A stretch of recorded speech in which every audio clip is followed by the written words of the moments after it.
ലത എന്ന് പറഞ്ഞിട്ടൊരു ചേച്ചി കണ്ട് അവരൊക്കെ മാലയിട്ട് ശബരിമല പോവാൻ നിൽക്കുക. അപ്പൊ ഇത്ര ദൂരം ഇവിടുന്ന് താണ്ടി അവിടെ ചെന്ന് അവിടെ 18-ാം പടി ചവിട്ടി അയ്യനെ തൊഴുകൈകളോടെ നിറകണ്ണുകളോടെ തൊഴുത് അവരുടെ കാര്യവും സങ്കടവും വിഷമമൊക്കെ പറഞ്ഞ് പ്രാർത്ഥിച്ചു പോരുന്ന അത്രയും പ്രധാനപ്പെട്ട ഒരിടം, ഇന്ത്യയിലെ ഏറ്റവും പ്രധാനപ്പെട്ട ആരാധനാലയങ്ങളിൽ ഒന്ന്.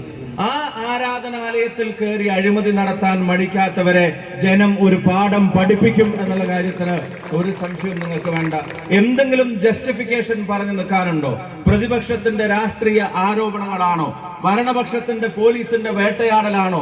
ഇല്ല, കഥ നമ്മൾ ആരെങ്കിലും ആരോപിക്കുന്നതാണോ? അന്വേഷണത്തിൽ നമ്മൾ ആരെങ്കിലും ഇടപെട്ടതാണോ? SIT കോടതിയുടെ മേൽനോട്ടത്തിൽ നടത്തിയ അന്വേഷണത്തിൽ ഇപ്പൊ ആരാണ് അറസ്റ്റ് ചെയ്യപ്പെട്ടിരിക്കുന്നത്?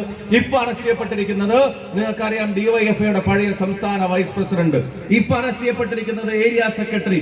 ഇപ്പൊ അറസ്റ്റ് ചെയ്യപ്പെട്ടിരിക്കുന്നത് മുൻ ഏരിയ സെക്രട്ടറി, മുൻ MLA. ഇപ്പൊ അറസ്റ്റ് ചെയ്യപ്പെട്ടിരിക്കുന്നത് ദേവസ്വം ബോർഡിന്റെ പ്രസിഡന്റായി പാർട്ടി തീരുമാനിച്ച് എഴുതി കൊടുത്ത അതിന്റെ അധ്യക്ഷ പദവിയിലേക്ക് വന്ന ഒരാൾ. ഇപ്പോ അറസ്റ്റ് ചെയ്യപ്പെട്ടിരിക്കുന്ന ആൾ ഇപ്പോഴും കേരളത്തിലെ പത്തനംതിട്ട എന്ന് പറയുന്ന ജില്ലയിലെ CPMന്റെ ജില്ലാ സെക്രട്ടേറിയറ്റ് കമ്മിറ്റി അംഗം.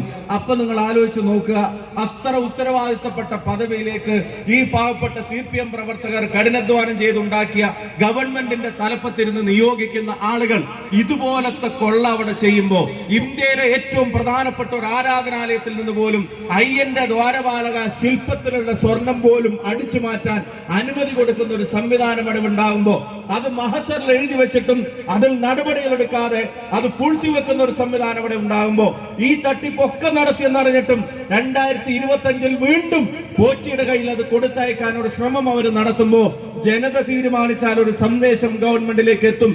ആ ഗവൺമെന്റിലേക്ക് എത്തുന്ന സന്ദേശം ദേവസ്വം ബോർഡ് എന്ന് പറയുന്നത് അയ്യന്റെ സ്വത്ത് കാക്കാനുള്ള ബോർഡാണ്, കക്കാനുള്ള ബോർഡല്ല എന്നുള്ളത് ജനം തീരുമാനിച്ചാൽ ആ സന്ദേശം അവിടെ എത്തും. ആ സന്ദേശം എത്തിക്കുന്ന കാര്യത്തിൽ നിങ്ങൾ വിചാരിക്കുന്ന പോലെ കുറച്ച് UDFന്റെ പ്രവർത്തകരോ അനുഭാവികളോ അല്ലെങ്കിൽ നിഷ്പക്ഷരായിട്ടുള്ള ആളുകളോ മാത്രമൊന്നുമല്ല. ഈ